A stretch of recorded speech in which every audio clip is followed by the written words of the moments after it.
Good evening, guys. I'd like to introduce you to my channel tonight, Alan Ray Explores. I'm just out doing a paranormal investigation tonight at the ruins of the Priory of St Pancras in Lewes. It is said to be haunted by monks and other entities. I know other people have investigated before and got some really good results, so I'm all on my own. Wish me luck, and we'll get on with the investigation. Thank you for watching.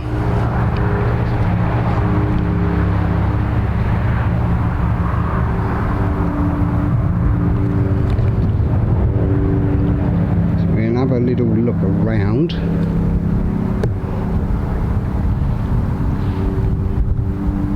So this priory was built in 1081 by William de Warenne, who was one of William the Conqueror's trusted knights and fought with him at the Battle of Hastings in 1066. For William's reward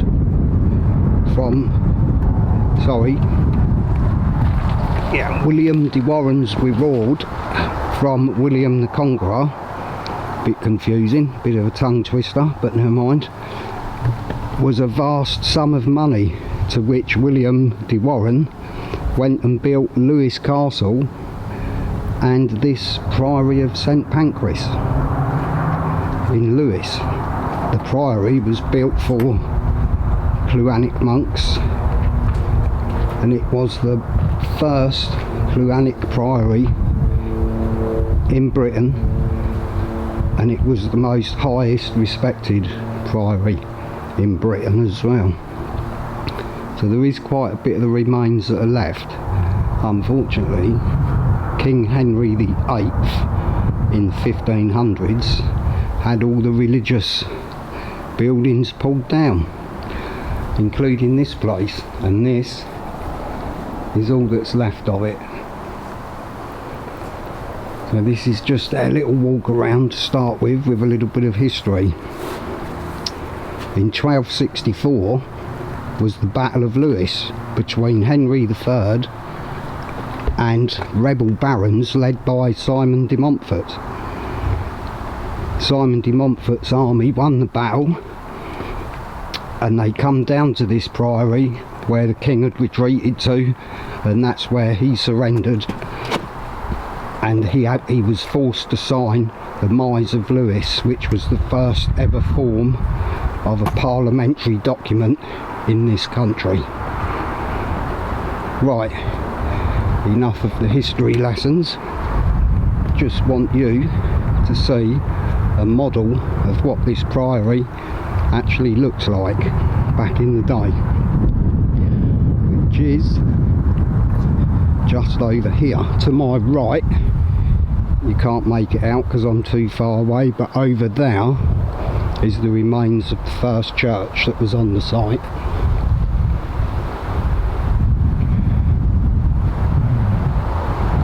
When they put the railway line through for the Lewes to Brighton railway line, the navvies working on the track, digging the ground, uncovered 2 lead coffins, and in those coffins was William de Warenne and his wife Gundrada. Their bodies now lie in the church, St John the Baptist Church, which is on South Over High Street, just behind us, to the north of us. So I want to go in there at some point and see if I can have a look. So here is the model of what the priory actually looked like back in the day. It was quite a big priory, bearing in mind it was the first one of its kind. So this here, there was the first church. This was the great church. The great church is long gone, but the first church has still got some remains of it just behind me.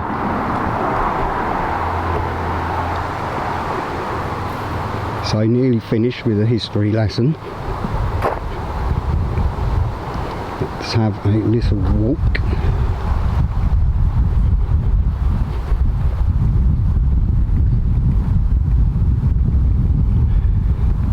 There's these lovely little signs all around the place as well, which tell you what part of the building you're looking at. So as you can see, that is a monk's toilet, and that is over this fence down in here.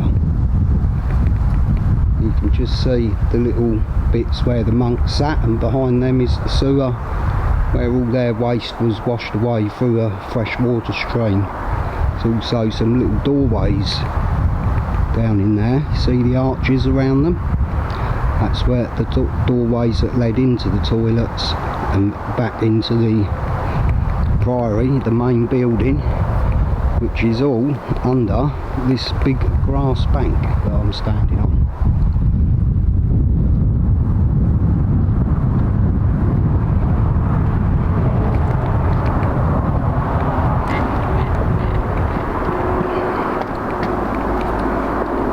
There's some pretty good remains still left here. It's probably not quite dark enough for my infrared at the moment. Let's try and pop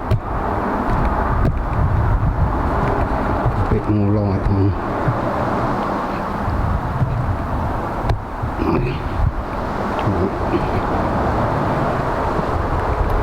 So I'm just walking carefully down these steps because I'm on my own and I do not want to trip over.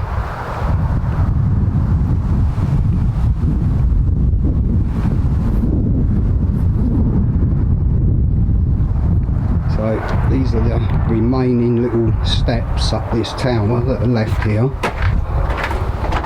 We just go up here. This actually led to the refectory, better known as the monk's dining room. So this is as far up as you can get from here. Some nice walls in front. These steps are very narrow. I'll see if I can show you them. So alright, that noise is my bag catching on everything. Those are the steps. Like I say, got to be extra careful because I do not want to fall down. I'm on my own. Alright. So if we go through here, so the refectory would have been above this area. So the refectory was up there above where I'm standing. Beautiful moon out up there coming through. And this is called the Undercroft,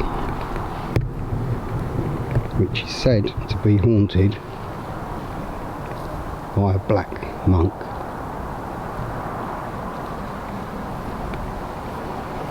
Whether he makes an appearance or not tonight is yet to be seen.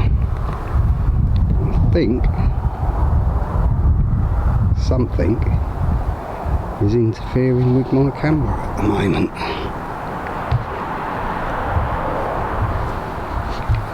Is that going to focus? There we go. It's focused in.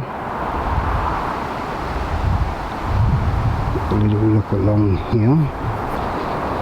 See if I can put some light on and it might show it up a bit better. There we go.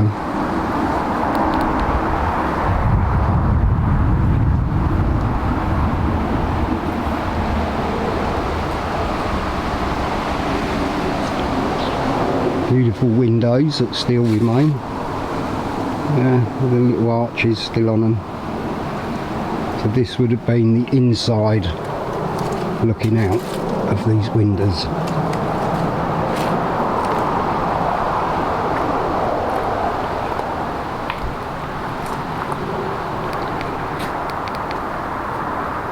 There is other parts of the building over to my right. I'm probably going to break this down into two different videos.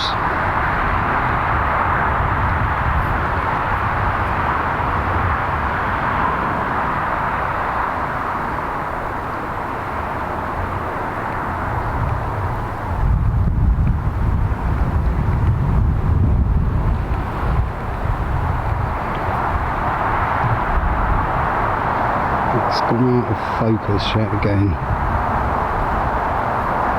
Very odd, doesn't normally go out of focus like that.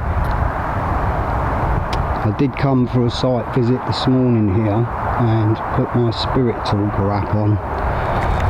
I was having a conversation with someone, something, some spirit. It actually said it wanted to strangle me,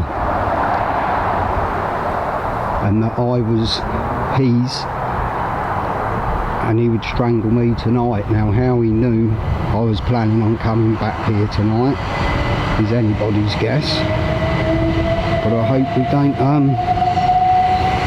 bump into that chap again this evening.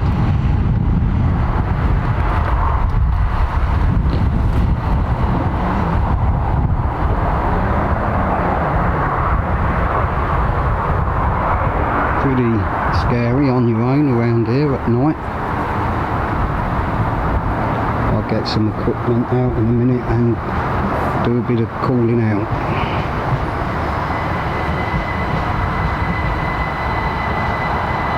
Right, that's the introduction video. I'm just going to get some equipment out and I will be back in a few beeps. Thank you.